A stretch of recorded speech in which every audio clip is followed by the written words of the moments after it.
What if I told you there are SUVs out there that owners love so much they go online just to brag about them? Not to complain, not to warn people, not to post repair bills, but to say something you almost never hear in the car world. I'd buy this thing again tomorrow. That almost never happens, because for most people, owning an SUV slowly turns into a drip, drip, drip of regret. Unexpected repairs you didn't budget for, depreciation that hurts worse than your first car payment, insurance bills that quietly creep up year after year, and that one dashboard light that refuses to disappear.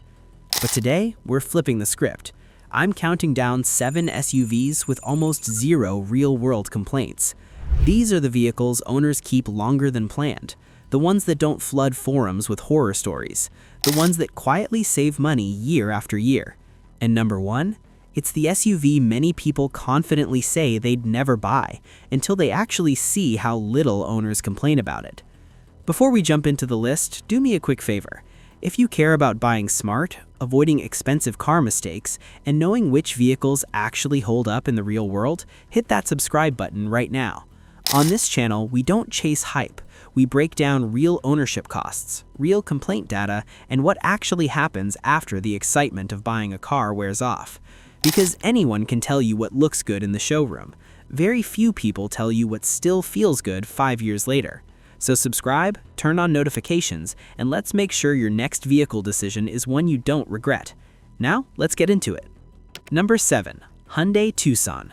Let's start with a name that might surprise some people, the Hyundai Tucson. This is the moment where someone in the comments says, "Hyundai? Really?" And honestly, I understand. For years, Hyundai was seen as the budget option. You bought it because it was cheap, not because it was impressive. But something changed, and the Tucson is where that old reputation quietly died. The 2026 Tucson doesn't feel like a budget SUV anymore. It feels like Hyundai studied what luxury brands were doing and figured out how to deliver 80 to 90% of that experience without the luxury-sized repair bills. The hybrid version produces around 226 horsepower while still delivering roughly 38 miles per gallon. That's not brochure math, that's real-world fuel savings. If you drive a lot, commuting, road trips, family hauling, that difference adds up to thousands of dollars saved over time compared to traditional gas SUVs. Then there's the plug-in hybrid, roughly 33 miles of electric-only range. For many people, that covers the daily commute entirely without burning a drop of gas. But here's where things really shift. The warranty. 10 years, 100,000 miles on the powertrain.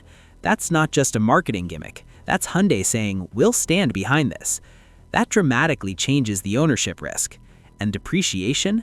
Luxury SUVs lose value fast once the warranty expires.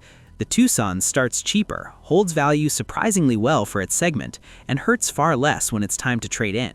It's not just a good enough SUV anymore. It's one of those vehicles people buy expecting average and end up genuinely impressed.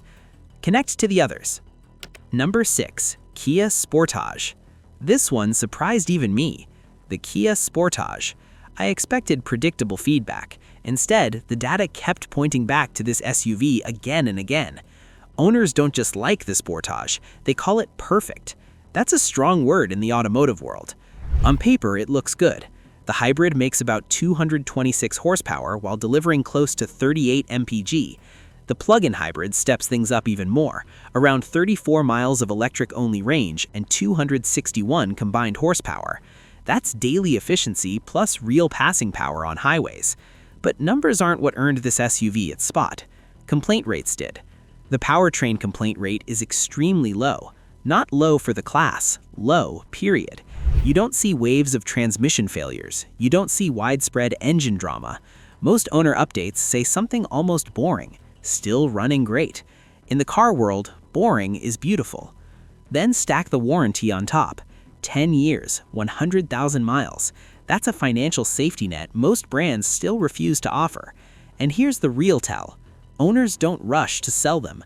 When people keep a vehicle longer than planned, it's usually because it isn't causing problems. The Sportage doesn't scream for attention. It just quietly checks every box. Reliability, efficiency, warranty coverage, low-stress ownership. That's a formula that's hard to ignore. Number 3. Acura RDX. The Acura RDX is for buyers who want premium without premium headaches. Under the hood sits a 2-liter turbocharged 4-cylinder producing around 272 horsepower, paired with a 10-speed automatic. That's real power. Highway merges feel effortless, passing feels easy, daily driving feels confident. But performance means nothing if reliability suffers. Thankfully, complaint data remains relatively calm compared to many European luxury rivals.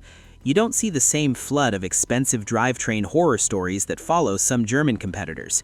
Ownership costs stay more predictable.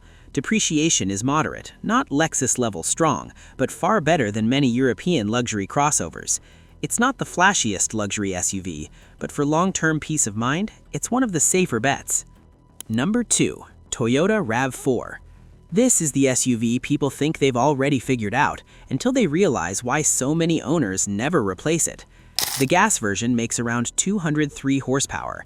The hybrid prioritizes efficiency, delivering strong real-world MPG that saves serious money over time.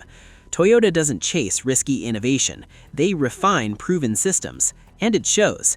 Complaint data remains consistently low, especially considering how many RAV4s are on the road. You see oil changes, brake jobs, tire replacements, not catastrophic breakdown threads.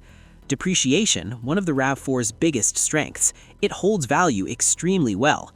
Years later, resale value stays high. That dramatically lowers true cost of ownership. It doesn't impress you emotionally, it impresses you financially. Number 1. Honda CR-V. And here we are, number 1, the Honda CR-V.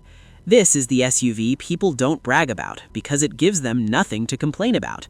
The hybrid system shines here. Smooth acceleration, real-world MPG in the high 30s, practical space, comfortable ride. But what separates the CR-V from many competitors is complaint data.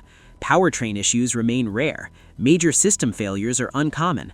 Most owners talk about routine maintenance, not panic posts about repair bills. It doesn't have a flashy 10-year warranty. It doesn't need one.